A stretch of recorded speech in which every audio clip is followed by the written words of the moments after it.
picture this scenario for a second.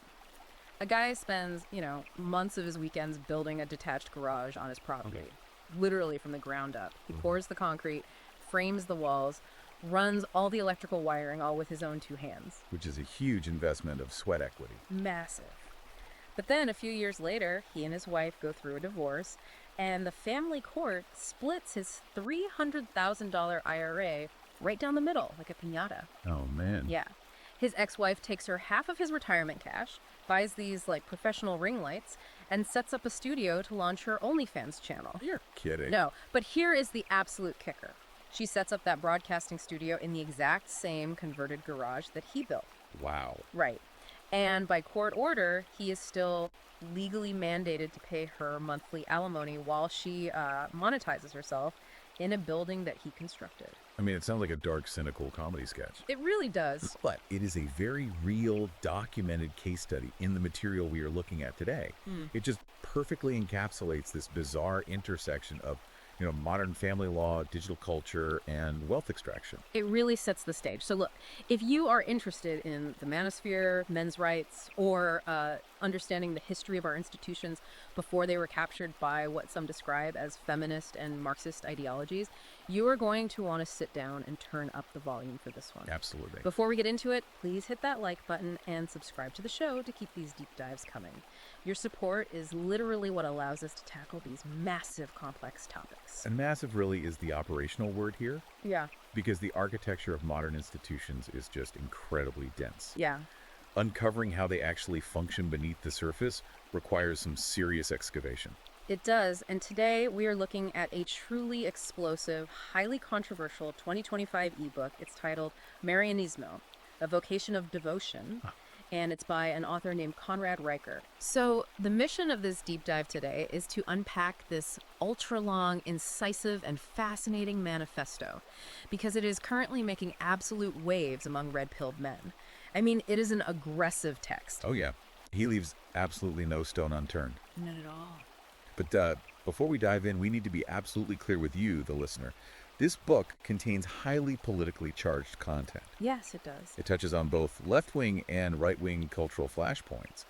And as your guides, we are not taking any sides, nor are we endorsing the viewpoints contained in this book. Exactly. Our job is just to impartially report on the content, provided, breaking down Riker's arguments so you can understand exactly what ideas are inside the original source material and why they're resonating with his specific audience. Right. We are just mapping the territory here. And if you want to read the source material for yourself, because this book really operates as a dense battle plan for modern men, you can buy the ebook right now on Amazon Kindle and Google Play Books. Highly recommend checking out the primary source. Definitely. And be sure to follow the author at Conrad Riker on Substack.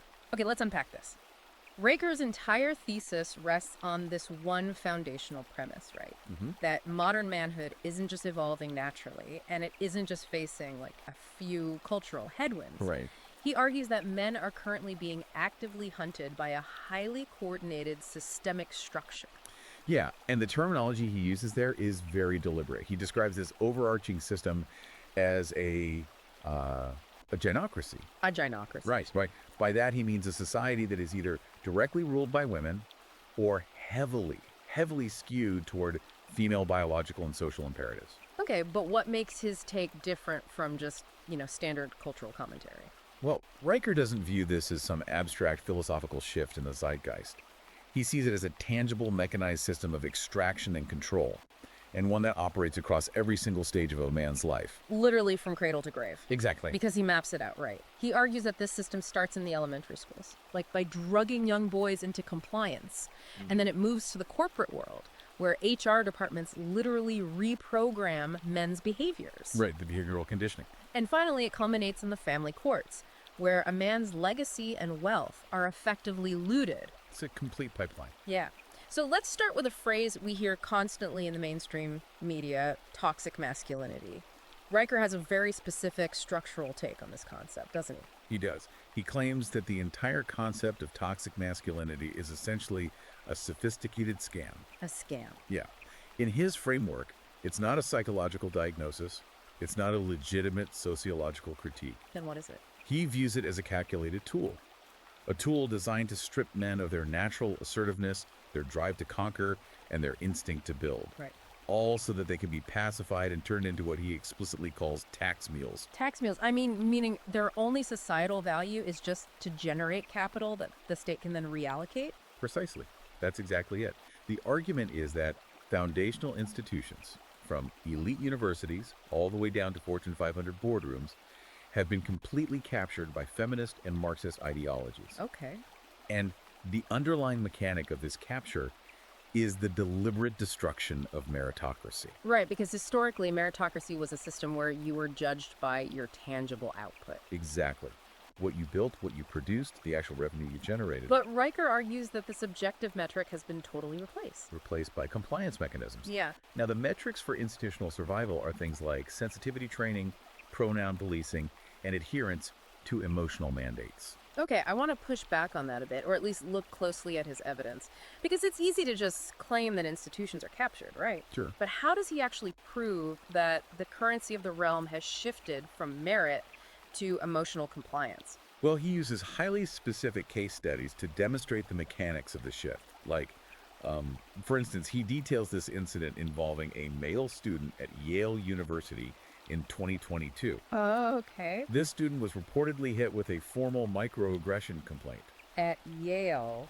And what was the offense that triggered a formal complaint at an Ivy League institution? He held a door open for a female classmate. Wait, really? A classic act of traditional chivalry resulted in a formal disciplinary filing. Yes. But see, it goes deeper than just a slap on the wrist or a reprimand. Because of this complaint, his name was placed into a federal Title IX database. You're kidding, Title IX. Title IX is a federal civil rights law meant to prevent sex-based discrimination in education. But Riker argues that its administrative apparatus has basically been weaponized into a shadow justice system on campuses. A shadow justice system. Right. In these campus tribunals, standard constitutional due process is often completely suspended. So for holding a door, this student is now logged in a federal database alongside actual violent offenders. That is wild. And Riker points to this and says, look, feminists spent decades demanding chivalry and respect from men. But the very second men comply and display traditional gentlemanly behavior, It gets used against them. exactly, it gets weaponized against them under the academic label of benevolent sexism. It sounds like an airtight trap. Like if you assert traditional masculinity, competitiveness, aggression, it's labeled toxic. Right. But if you pivot and try to be a traditional gentleman, it's labeled a microaggression. You literally cannot win the game. Because the rules are structurally designed to ensure you lose. Exactly. And this brings us to the actual enforcers of those rules. Riker traces the day-to-day policing of this behavior directly to human resources departments. Gotcha. Yeah. He cites a statistic from SHRM, that's the Society for Human Resource Management. Okay, what's the stat? They state that 89% of HR departments are currently run by women. Hang on, 89%. Yep. That seems almost impossibly high for any single industry. Does he explain the methodology behind that number? He pulls it directly from industry demographic surveys. HR is overwhelmingly female-dominated. And Riker argues that this massive demographic monopoly fundamentally dictates the weapons used in corporate warfare. Meaning what exactly? Well, when an industry is 89% female, the conflict resolution style of that demographic becomes the law of the land. He points to emotional intelligence training as the primary weapon. It's funny because most people hear emotional intelligence and think it just means, not being a jerk in meetings. Right, just being polite. Yeah. How does he view it as a weapon? He views it as a euphemism for behavioral control. Riker argues that emotional intelligence training is mechanically designed to pathologize entirely natural male traits. Like what? Traits like directness, risk-taking, physical restlessness, or, demanding high performance without sugarcoating it. Oh, I see. These are framed as problematic or as creating an unsafe environment. So men are forced to constantly apologize for or suppress simply existing as men. Wow. He literally calls this the gamma male factory thesis. The gamma male factory. Right. The idea that feminist captured systems intentionally breed weak, compliant men. Because weak men are just easier to control and extract resources from. So what does this all actually mean? I know Riker draws a straight line between the Salem witch trials and modern HR departments. He says. And, that feels like a massive historical leap to make just for shock value. Is there an actual sociological link he's building there? It is actually one of the most analytically rigorous frameworks in the entire book, surprisingly. Oh, really? Yeah. He calls it the estrogen echo. Yeah. And he builds this concept on the foundation of evolutionary biology. Okay, lay that out for me. So Riker explains that for millennia, female social enforcement operated on entirely different biological mechanics than male enforcement. Right, because men settled disputes physically. Like two guys have a disagreement, they get into a fist fight, someone wins, they shake hands, and the conflict is resolved. Exactly, it's binary. But women, evolutionarily speaking, didn't really have that physical option to eliminate rivals or guard their mates. A physical fight just carried too much risk of injury or death. Makes sense. So, from an evolutionary standpoint, women had to develop alternative, non-kinetic strategies for eliminating threats. You mean like gossip, ostracism, reputation destruction? Yes, weaponized social networking. And Riker cites Oxford neuroscientists who conducted studies on gossip. They found that engaging in gossip actually triggers dopamine spikes in the female brain comparable to the effects of cocaine. Wait, really? Like cocaine? Yeah, it is a biologically rewarded survival mechanism. So Riker takes this evolutionary heirloom and applies it to history. He points out that Harvard archives show 80% of the accusers in the Salem witch trials were unmarried women. 80%? And who were they targeting mostly? Prosperous bachelors or rival women. Oh, wow. So it wasn't just like religious hysteria, it was a calculated way to eliminate rivals and seize assets using the weapon of social panic. That is his exact argument. And he also points to 18th century French salons to back this up. Okay. History books often paint those salons as innocent literary clubs where people just drank tea and discussed philosophy. All right. But Riker notes that they were actually vicious rumor mills where aristocratic takedowns were orchestrated through whisper campaigns. I see where he's going with this. He's saying that modern HR departments or like TikTok cancel culture mobs are just the technological evolution of those historical witch trials. Precisely. The underlying mechanism hasn't changed at all, only the tools. Right. Instead of pointing a finger in a Puritan meeting house in 1692 and yelling witch, Yeah. today's enforcer just goes to HR and files a complaint about a hostile work environment. Or they get on TikTok, film a guy at the gym minding his own business, and dox him for a perceived slight. It's the same playbook. Exactly. Riker argues that it's the exact same ancient playbook. Weaponized chatter used to isolate and eliminate a target, just updated with iPhones, hashtags, and corporate tribunals. And he digs into the neurobiology again to back this up, doesn't he? He does. He notes that UCLA MRI studies show women's brains recall social slights 3 times longer than men's brains do. Because men flush the stress chemicals out through physical exertion, right? I remember he mentions testosterone physically flushing out the conflict hormones. Yes. He claims that female biological cycles create memory spikes that essentially replay social conflicts on a loop. Wow. So if you connect all these dots, what do you have in the modern corporate world? You have an environment completely dominated by a demographic that relies on endless processing of feelings, holding grudges, and social ostracism, rather than direct, finalized confrontation. But, if social enforcement is just this psychological conditioning, what is the actual physical penalty for not complying? Right. Because getting canceled on TikTok is bad and getting fired definitely hurts. But Riker argues that this institutional capture has a very material, very financial end goal, right? It absolutely does. It's not just about making men feel bad. It's about liquidating their assets. Which brings us to Chapter 3, titled Divorce Rape. Legalized Theft. Yeah, it is an incredibly provocative title, and it really sets the tone for his views on the legal system and the divorce industry. For sure. Riker argues that modern marriage is no longer a contract between 2 equal partners building a life together. He describes the modern legal structure of marriage as a hostage situation where the ransom note is printed on divorce papers. It's a brutal metaphor. But how does he substantiate that mechanically? Like, how is the family court system actually functioning as a ransom mechanism? Well, he points to National Bureau of Economic Research data regarding asset division. The data states that men forfeit, on average, 62% of their retirement assets in divorces. 62%. Yeah. And Riker doesn't view this as a neutral, equitable division of shared property. He compares the family court system to a Viking raid. The Viking raid. Yeah. But instead of axes and longboats, they use the power of state subpoenas and men with guns, the police, to enforce the transfer of wealth. He draws a fascinating historical parallel here, too. He compares modern alimony laws to 17th century English widow dower rights. Yes. Can you explain how those two things are connected? Sure. So, under 17th century English common law, a widow had dower rights, which meant she could automatically claim a massive percentage, often a third of her deceased husband's estate, regardless of what his will actually said. Okay. It was basically designed to keep widows off the streets. Riker says today's alimony and asset division laws are just dower rights with avocado toast. With avocado toast, right? The underlying mechanism is identical.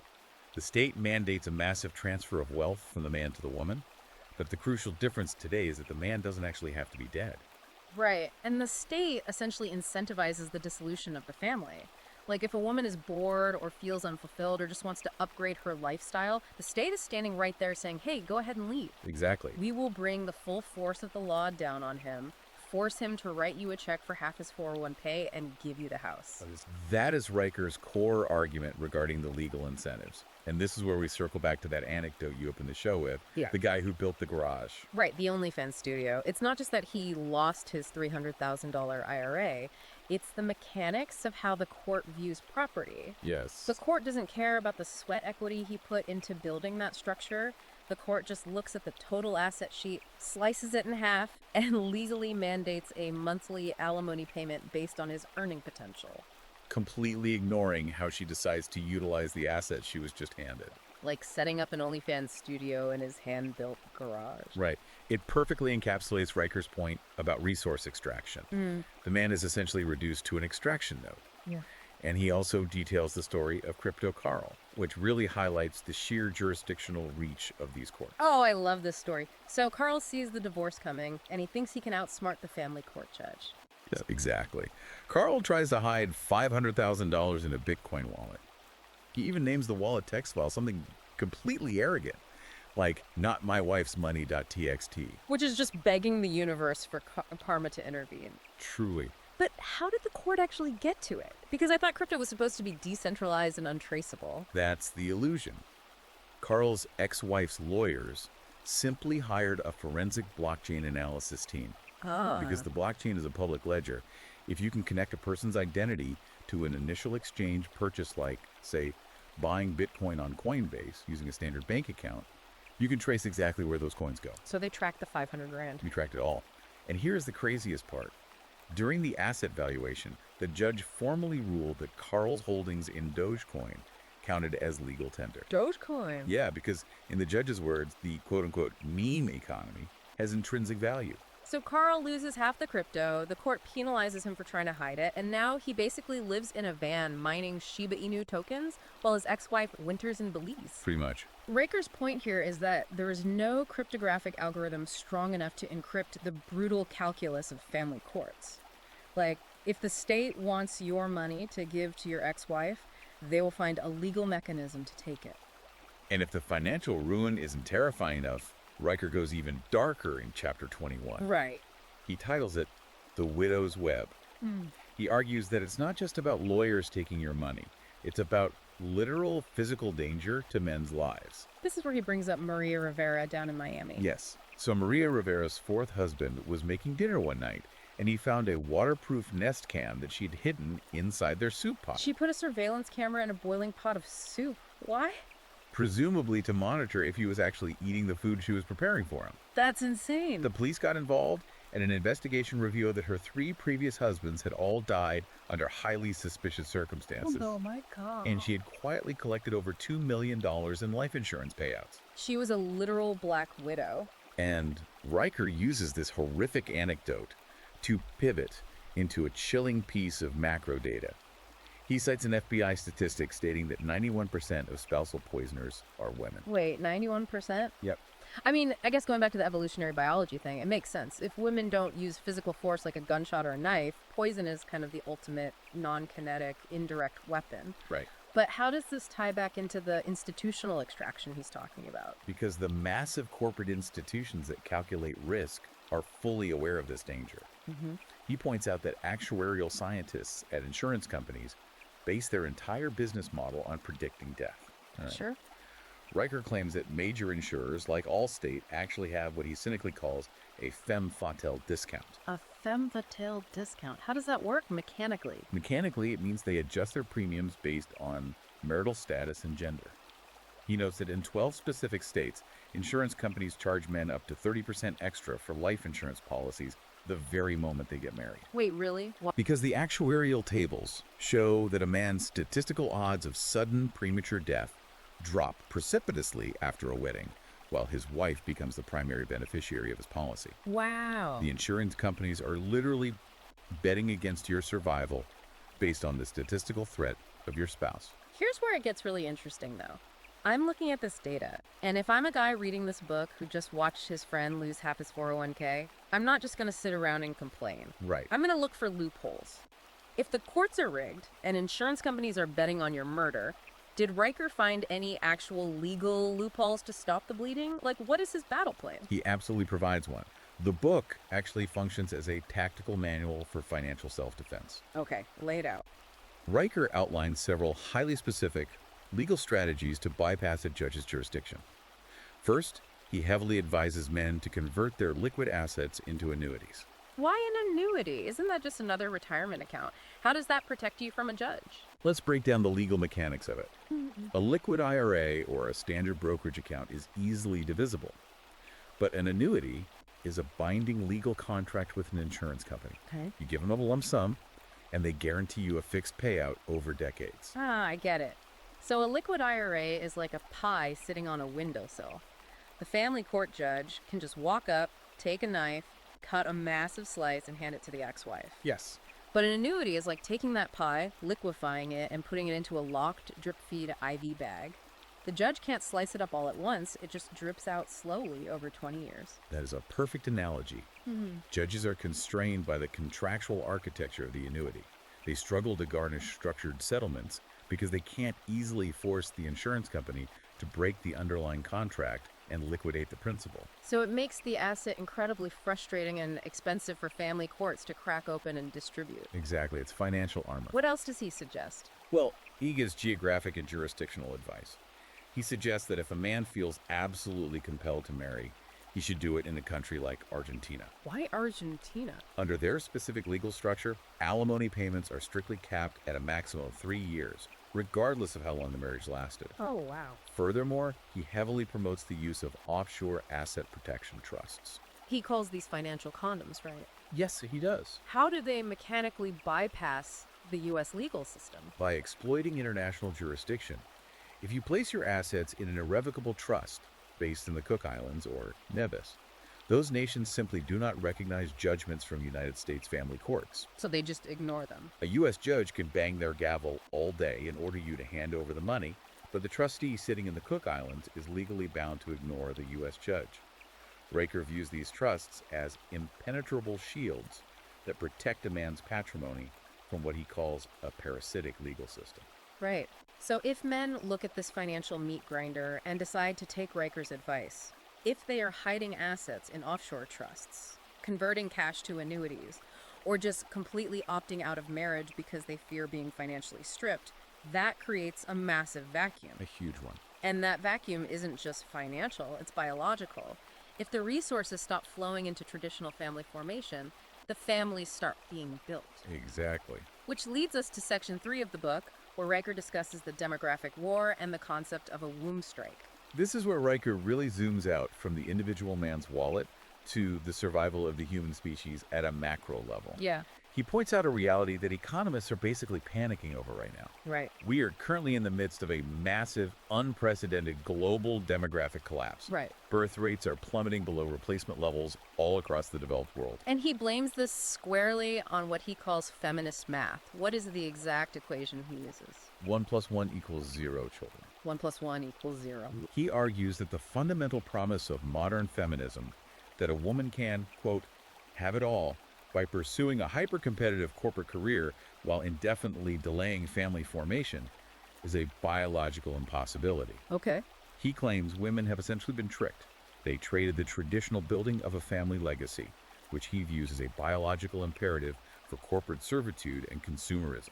And he brings in some very heavy biological data to back this up, looking at both men and women. Yes, on the male side, he points to the widely cited epidemiological data showing that global sperm counts have dropped by a staggering 59% since 1973. 59%. We are witnessing a catastrophic decline in male fertility. But on the female side, he brings up a mechanical biological reality that he says, quote, the blue-haired gender studies professors refuse to teach. What's that? He focuses on the ossification of the female pelvic bones. Right. He cites research from Johns Hopkins University regarding the sacroiliac joint. Explain the biological mechanics of why this matters for delayed childbirth. So, the sacroiliac joint connects the sacrum at the base of the spine to the pelvis. During childbirth, this joint needs to flex and widen significantly to allow the baby to pass through the birth canal. Okay. Riker points out that after the age of 25, this joint begins to ossify or fuse together at a rate of nearly a millimeter a year. So as a woman gets into her late 30s, that joint becomes increasingly rigid. Yes. The physical expansion required for a natural birth becomes much more difficult, leading to a massive spike in C-sections and complications. Exactly. You have this inescapable ticking biological clock governed by bone density and joint fusion. But what is corporate America doing? Right. Riker points out that 78% of Fortune 500 companies now offer egg freezing benefits as part of their standard healthcare packages. He calls this corporate gaslighting, doesn't he? Yes. The companies are essentially saying, hey, don't worry about your sacroiliac joint fusing. We will pay tens of thousands of dollars to surgically extract and freeze your eggs, essentially pausing your biological clock, just so you can keep churning out PowerPoint presentations for us during your prime fertile years. It is the ultimate prioritization of corporate productivity over human biology. And Riker dives into the mechanics of corporate governance to show how this is actually enforced. Yeah. He heavily critiques ESG scores. Environmental, social, and governance criteria. How do those mechanically discourage motherhood? So, the social and governance pillars of ESG require major corporations to meet strict diversity and inclusion metrics on their boards and in their upper management. In order to get favorable ratings, right? Exactly, to receive favorable investment ratings from massive asset managers like BlackRock. If a highly skilled female executive takes 2 years off for maternity leave, it hurts the company's ESG diversity metrics because she isn't in the boardroom. Riker argues that ESG, mechanically and financially, penalizes companies for allowing women to be traditional mothers, so the companies incentivize them to freeze their eggs instead. But does the egg freezing actually work? Does it deliver on the promise of delaying motherhood? Riker cites a Stanford University study that is incredibly depressing. Let's hear it. The study shows that while 40% of female tech workers in Silicon Valley freeze their eggs by the age of 30, fewer than 1 in 8 ever actually return to thaw them out and attempt implantation. 1 in 8. And by the time they finally feel ready in their late 30s or 40s, their prime fertility window is completely closed, and the IVF failure rates are astronomical. Riker argues bluntly, your boss doesn't want you pregnant with a child. Your boss wants you pregnant with ideas for the next product launch. The hypocrisy he points out in the modern progressive lifestyle is just wild. Like, the microplastics argument in the book really stuck with me. Oh, yeah. He paints this vivid picture of feminist activists out protesting fertility clinics, demanding reproductive rights, while clutching Venta iced coffees in plastic Starbucks cups. It's a really striking juxtaposition. Yeah. He delves into the chemistry of it, noting that each time hot or acidic liquid touches those plastic lids, they shed roughly 35,000 microplastic particles directly into the drink. Right into the coffee. And these microplastics contain endocrine disruptors. Riker says these women are effectively marinating their own eggs in a polymer soup. Yeah. They're chemically destroying their fertility through blind consumerism while screaming about reproductive freedom. While on the exact opposite side of the cultural spectrum, you have the trad wives, traditional wives. Right. He notes that these women are bulk buying glass mason jars, completely avoiding plastics, and baking their own sourdough bread from scratch specifically to protect their hormones and preserve their fertility. It's this profound contrast between the corporate activist who is unwittingly destroying her own biology through the convenience of consumerism versus the traditionalist who is literally preserving her genetic lineage by rejecting modernity. And he highlights the tragedy of this progressive conditioning with a specific case study of a social media influencer known as @NoBabyNoCry69. This story is just absolutely brutal. It really is a sobering read.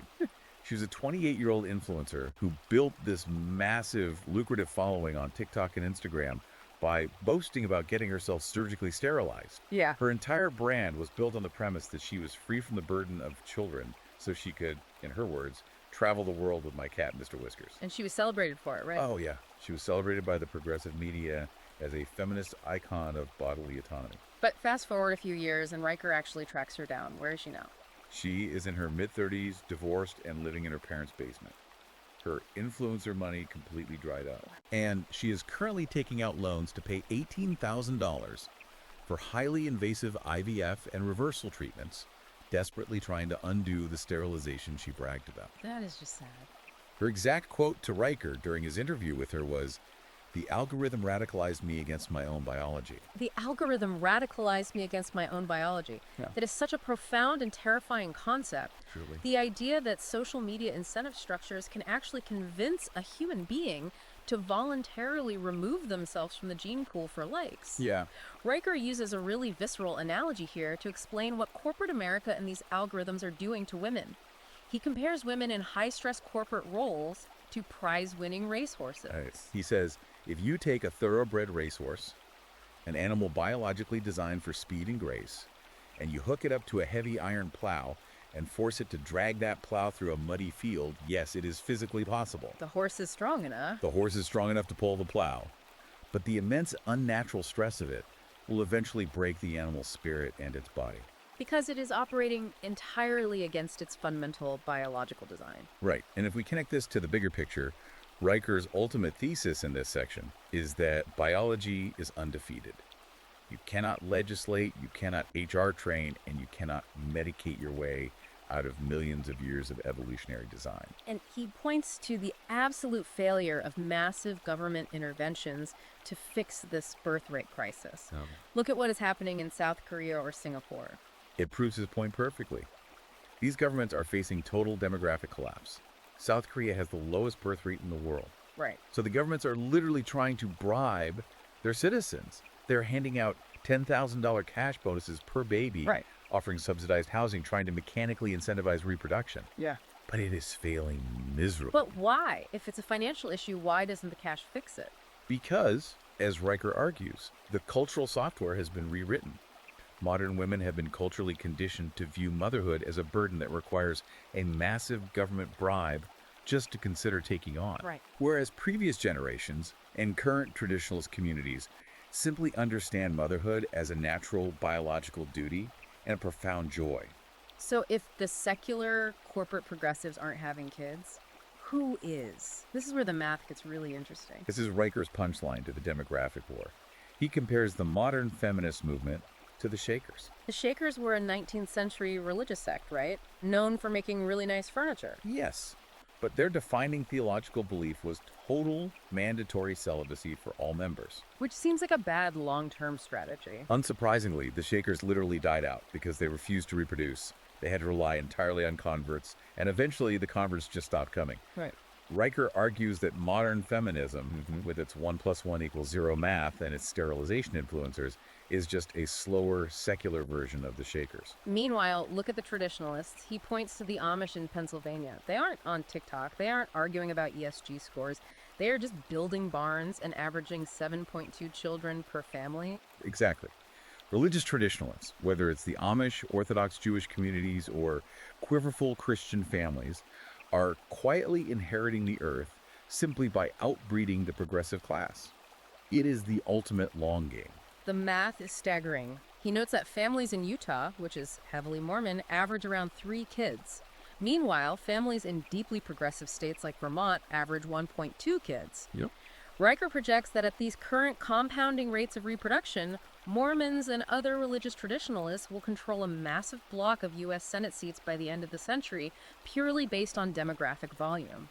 He summarizes it with the phrase, "Demographics is destiny." And that leads to a critical pivot in the book. Okay. If you have a society where women are heavily incentivized to delay childbirth for corporate careers, and men are checking out of family formation to protect their assets, who is actually driving the economy? What happens to the flow of capital? This brings us right into section 4, where Riker critiques what he calls the estrogen economy and the massive hypocrisy of corporate religion. Right. Riker pulls a statistic from Forbes magazine that completely reframes how we view modern capitalism. He states that women now control 93% of all consumer spending in the United States. 93%? I mean, that means they functionally are the economy? They dictate the flow of capital. Huh. And Riker notes that this 93% includes 80% of purchasing decisions in traditionally male product categories. Like what? Like power tools, home renovations, and automobiles. Because women control the capital flow at the consumer level, corporations have no choice but to pander to them. Makes sense. Riker argues that this has created an entire macroeconomic system that caters exclusively to female validation, safety, and emotional comfort, while simultaneously pathologizing male ambition and risk-taking. He dives deep into this mechanic in a chapter he calls the testosterone tax. He makes a fascinating sociological argument here.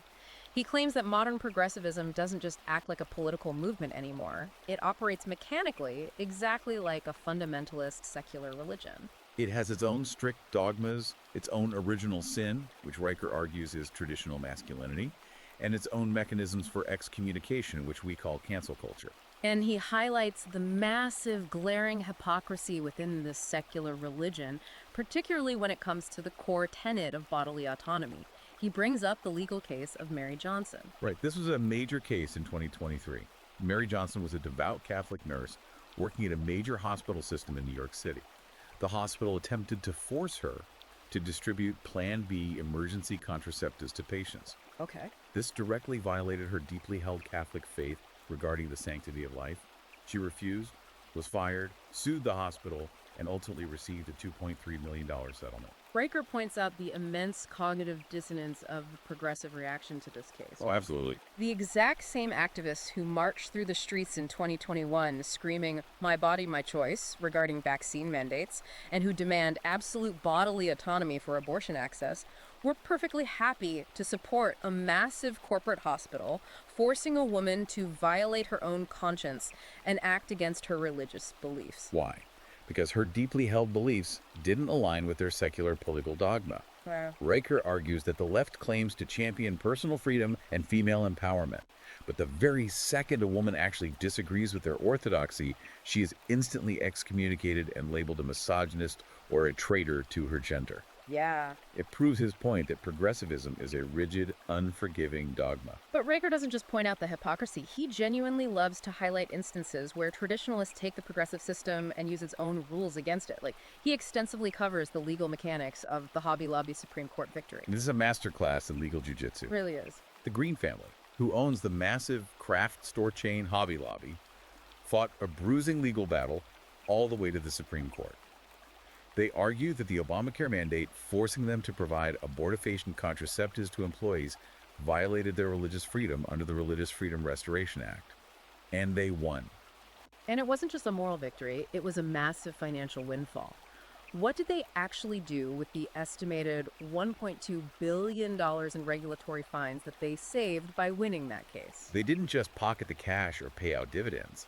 Riker details how the Green family took those legal savings and systematically used them to fund the construction of over 200 crisis pregnancy centers across the nation. 200. Riker gleefully describes this network of centers as a pro-life Death Star. Yeah. They took the exact capital that the secular state tried to confiscate from them and weaponized it to build brick-and-mortar sanctuaries for traditional motherhood, completely undercutting the progressive reproductive agenda. That is tangible, undeniable power. You build 200 clinics, you literally change the physical landscape of the country. Exactly. And while the traditionalists are building tangible things, pregnancy centers, large families, off-grid homesteads, what does Riker say the progressives are doing? He calls it cosplay activism. Yes, his analysis of the Handmaid's Tale protests is absolutely scathing. We have all seen the images, right? Progressive women dressing up in those bright red robes and white bonnets, marching around courthouses to protest abortion restrictions. Buying their $79 mass-produced handmade costumes on Etsy, probably made in overseas sweatshops. The irony is so rich. Riker points out the sheer absurdity of highly privileged, wealthy Western women engaging in LR-paying live-action role-playing, pretending to be oppressed, breeding slaves in a dystopian patriarchy. It's wild. To expose the hollowness of this, he cites a YouGov poll conducted among these very protesters. The poll showed that a staggering 82% of the women in the red robes couldn't even name a single specific provision of the abortion laws they were out there protesting. It's about vibes, not bills, one college student actually told the pollster. Yeah. Exactly. It's slacktivism. It is a performative way to feel morally righteous and gain social media clout without doing any actual tangible work to help anyone. Right. Meanwhile, Riker notes the grim underlying financial reality of these movements. He points to a specific instance where Planned Parenthood held a lavish Handmaid's Night fundraiser gala. Oh, this part. Tickets were $500 a plate. And where did a large chunk of their national funding go that year? Toward purchasing a $2.4 million luxury penthouse for their CEO, Alexis McGill Johnson. So they're throwing gala parties and buying penthouses with donor money, while actual working class mothers in the real world are struggling to afford basic baby formula due to inflation. Yeah. The grift is just staggering, and Riker argues that this grift extends deeply into the corporate HR world as well. He introduces a concept he calls the new eunuchs. This is one of the wildest historical comparisons in the entire book. It really is. Riker looks at modern DEI hires, diversity, equity, and inclusion officers. He examines the corporate payroll data and notes that DEI officers at Fortune 500 companies receive, on average, 37% higher starting salaries than candidates hired for actual revenue-generating, merit-based roles like engineering or sales. So they are paid a massive premium to basically enforce the ideology. But why does he compare them to eunuchs? He compares them directly to the castrati of the 17th century Vatican. The gelded choir boys. Break down that historical mechanic for me. Centuries ago, the Vatican would castrate young boys before puberty to prevent their vocal cords from dropping, preserving their high angelic singing voices for the church choir. Right. These castrati sacrificed their biological manhood, but in return they were showered with wealth, earning 90% more than intact normal men of their era. Riker says today's male DEI officers are the exact modern equivalent. They are metaphorically gelded. They have voluntarily surrendered their natural masculinity, their assertiveness, and their traditional male traits. They spend their days groveling to HR dogmas, apologizing for their privilege, and policing other men. And in return for this submission, the corporate system rewards them with massively inflated six-figure salaries. They don't sing high notes for the Pope. They sing progressive hymns for corporate inclusivity boards. Okay, so if I'm a guy reading this and I see the corporate world dominated by these structures, does Riker offer a solution? Or is he just saying, well, the eunuchs have won, the HR departments are invincible, pack it up and go home? What's fascinating here is his pragmatism. He doesn't wallow in doom and gloom. He suggests looking at the corporate rule book and leveraging the system's own rules against it. Like Hobby Lobby did. Exactly. If the progressives are going to use bureaucratic loopholes, he advises conservative men to do the exact same thing. He specifically advocates for reviving dead Puritan corporations or utilizing faith-based legal exemptions. He notes that 72% of private companies actually have mechanisms for faith-based exemptions written into their corporate bylaws, mostly untouched for decades. Exactly. He suggests that conservative business owners use religious liberty laws as an impenetrable legal shield against woke HR departments, mandatory sensitivity training, and DEI quotas. Right. If your corporate charter defines your business as a faith-based enterprise, it becomes exponentially harder for the state to enforce secular progressive mandates upon you. He even jokes about legally trademarking the Salem Witch Trials Brewing Company. Just to trigger the craft beer snobs. Right. But the underlying point is serious. It acts as a legal troll. It triggers the progressive activists, but because it's legally fielded by religious and historical exemptions, the HR overreach just bounces right off. Yeah. His ultimate message is, if they're going to play hardball with the rules of commerce, you have to read the fine print of the rule book and use it to build your own untouchable empires. Build your own empires. And that transition is absolutely perfect, because what about the men who look at all of this, the corporate DEI structures, the family courts, the consumer economy, and decide they don't want to build a Salem Witch Trials Brewing Company? They just want out. Right. They don't want to play the game at all. What is their exit strategy? This brings us to the final and perhaps most culturally significant part of the book. Section 5, covering MGTOW and the Red Pill Renaissance. Chapter 7 is dedicated entirely to the philosophy of MGTOW men going their own way. The underlying mechanic of this movement is a total rejection of the societal contract. Okay. Riker's premise is simple. If the system structurally rigs the courts against you, weaponizes the workplace against you, and toxifies your very nature in the culture, the most rational, mathematically sound move is to simply check out of the plantation entirely. Refuse to produce, refuse to marry, refuse to participate. Exactly. And he contrasts two very different ways that men across the globe are executing this massive exit strategy. First, he looks at Japan, which he views as a grim cautionary tale. He refers to it as the herbivore life cycle. The herbivore life cycle. Right. Japan is currently experiencing a catastrophic, society-ending marriage strike. Their birth rate has plummeted to 0.7 children per woman, far below the replacement level of 2.1.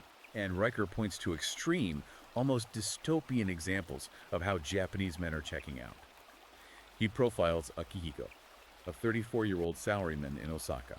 This story is mind-bending. Akihiko literally, legally married a holographic projection of an anime character named Hatsune Miku. He held a $17,000 wedding ceremony for a desktop hologram.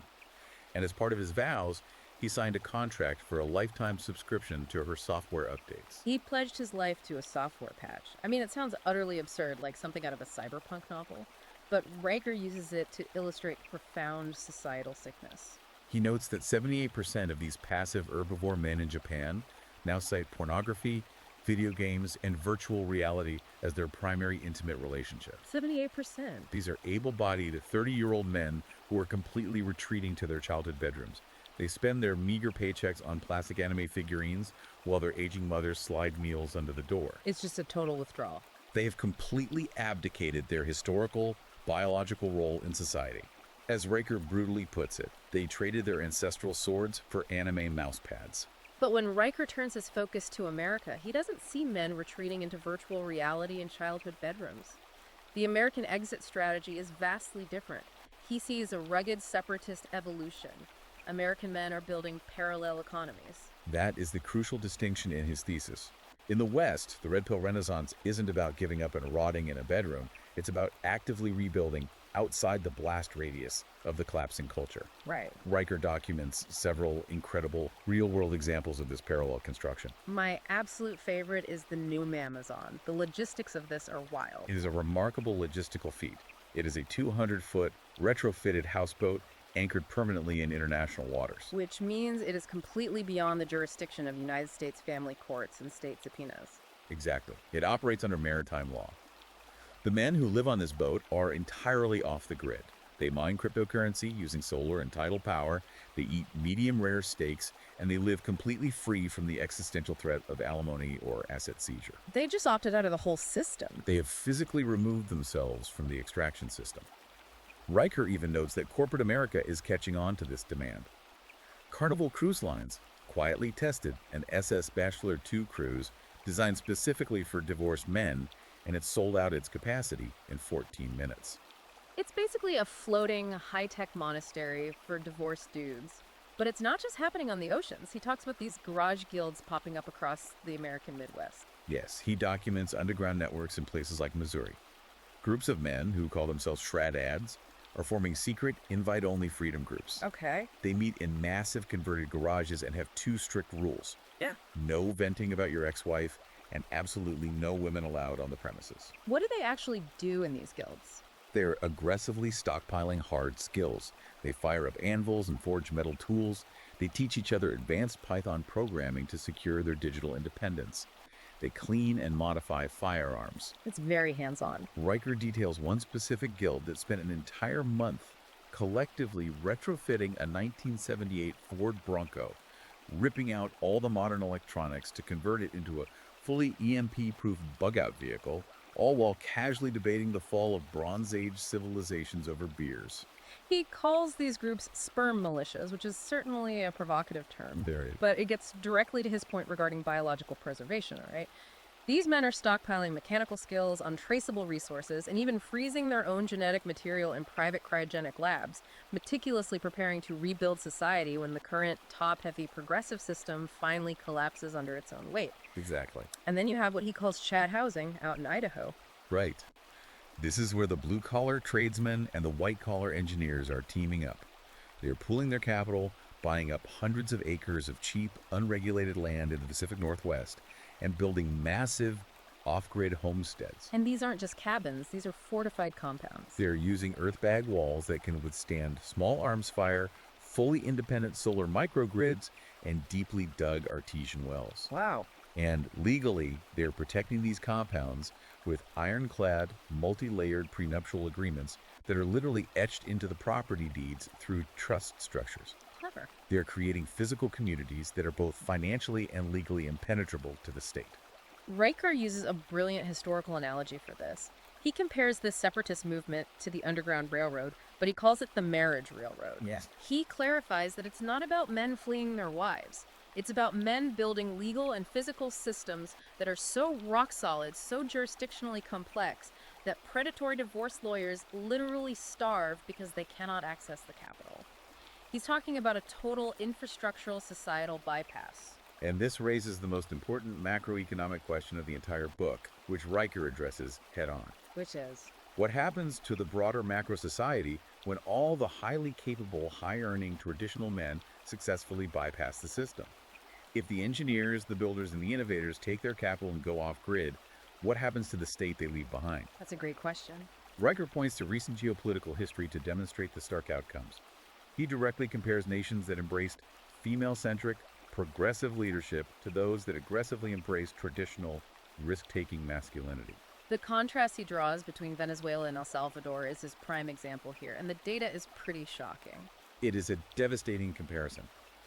He notes that Venezuela, operating under socialist policies that aggressively championed absolute equality, wealth redistribution, and elevated female leadership roles in the bureaucracy, saw its GDP completely collapse by 80%. It was a total collapse of modern civilization. The currency became worthless paper on the streets. By 2020, the economic extraction was so severe that citizens were literally breaking into the national zoos to eat the exhibit animals just to survive. While simultaneously, look at El Salvador. Exactly. El Salvador is led by Nayib Bukele, a highly masculine, aggressive, risk-taking male president. He completely ignored the progressive international community. Right. He locked up the gangs using sheer authoritarian force, and he aggressively adopted Bitcoin as a national currency to bypass the Western banking system. And the result? He managed to cut national inflation by 12% in a single year and turn the country into a safe haven for foreign investment. And what's Riker's takeaway? Riker's blunt, unvarnished assessment of this data is, when men lead, economies eat steak. When women lead, you eat the zebra exhibit. It's an incredibly provocative statement, but he backs up the underlying premise with macroeconomic data from the International Monetary Fund. He does. He cites an IMF study showing that historically, nations with female leaders averaged 15% higher national debt accumulation. He points to Argentina's Cristina Fernández de Kirchner, who left office with a staggering $45 billion structural deficit. Yes. He points to Germany's Angela Merkel, whose legacy involves saddling German taxpayers with the multi-billion euro bill for importing 1 million migrants, completely destabilizing the social safety net. Riker argues that female leadership, at a macro level, defaults to prioritizing immediate emotional consensus and limitless social safety nets, which inevitably drains the national treasury. Male leadership, he argues, defaults to calculated risk, strict boundary enforcement, and capital accumulation. And this is exactly why Riker is ultimately optimistic about the men who are checking out and building these parallel structures. Because they're building capital. Right. He doesn't think they are retreating, he thinks they are incubating. He looks at institutions like the Catholic Crusader Academies. Oh, this was fascinating. We have to talk about the Crusader Academies. The mechanics at these schools are incredible. These are private, hardline, traditionalist boys' schools that are completely outside the federal education system. Okay. The wait list to get into these academies have hit 10,000 families. They reject modern educational theory entirely. Instead, they combine rigorous Thomistic theology, which is deep classical Catholic philosophy requiring intense logical debate, with grueling daily physical combat training, specifically Brazilian Jiu-Jitsu. Riker describes this one viral video that came out of an academy. It's a 16-year-old boy, dripping with sweat, aggressively pinning his sparring partner to the wrestling mat with a chokehold, while simultaneously flawlessly reciting legal clauses from the Magna Carta in Latin. It is the ultimate fusion of a hardened physical body, a razor-sharp mind, and a deep, unyielding reverence for traditional Western heritage. It is the exact polar antithesis of the public school system, which Riker argues is currently busy drugging hyperactive boys with ADHD medications just for exhibiting natural male energy, all while forcing them to apologize for their ancestors. Riker sees these crusader academies, these Missouri garage guilds, and these decentralized Bitcoin networks as the bedrock foundation of the Renaissance. He concludes his manifesto by stating, "Traditional masculinity isn't a toxic disease. It is the only known antidote to civilizational collapse." So to bring this massive, sprawling deep dive all together, let's summarize the core takeaways from Conrad Riker's Marianismo, a vocation of devotion. His overarching thesis is clear, and he defends it relentlessly. Relentless. The modern institutional system, from the schools that drug boys to the HR departments that geld them to the family courts that liquidate them, is an integrated machine explicitly designed to extract resources from men. Concurrently, this same system works to sterilize women, tricking them into trading their biological legacy for corporate servitude.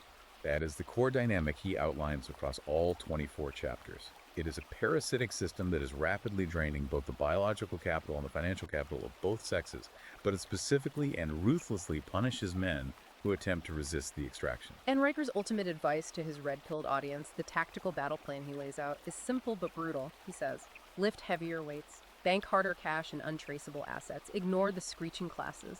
Let the herbivores graze in their virtual reality headsets.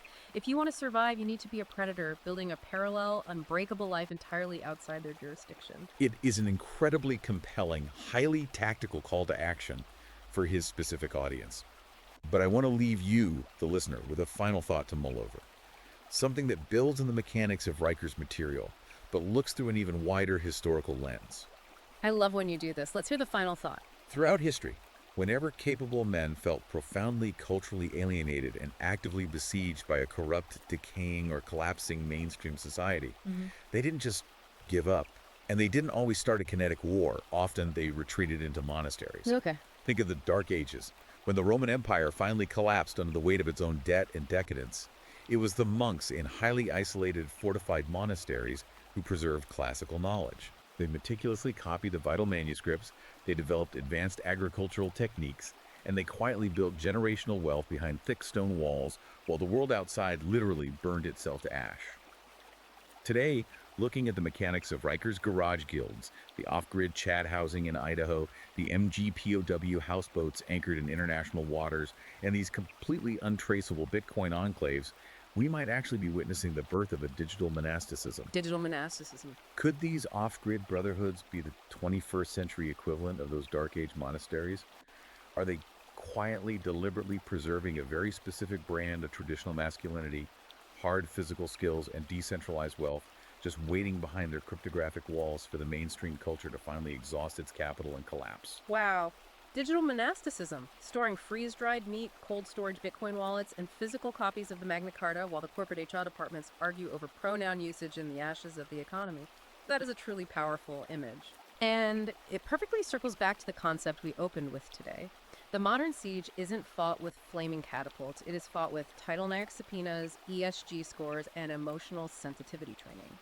But as Riker points out, the defense against that invisible siege is rapidly adapting. It is going underground, and it is building impenetrable fortresses out of code, concrete, and unyielding brotherhood. Absolutely. If this deep dive hooked you, and you want to read the full, uncensored, step-by-step battle plan for yourself, go check out the ultra-long, incisive, and fascinating ebook Marianismo, A Vocation of Devotion by Conrad Riker. You can buy the ebook right now on Amazon Kindle and Google Play Books. And don't forget to follow the author directly at Conrad and Riker on Substack. Please remember to hit that like button and subscribe to the show to keep these deep dives coming straight to your feed. Thank you for diving deep with us, and we will see you in the next one.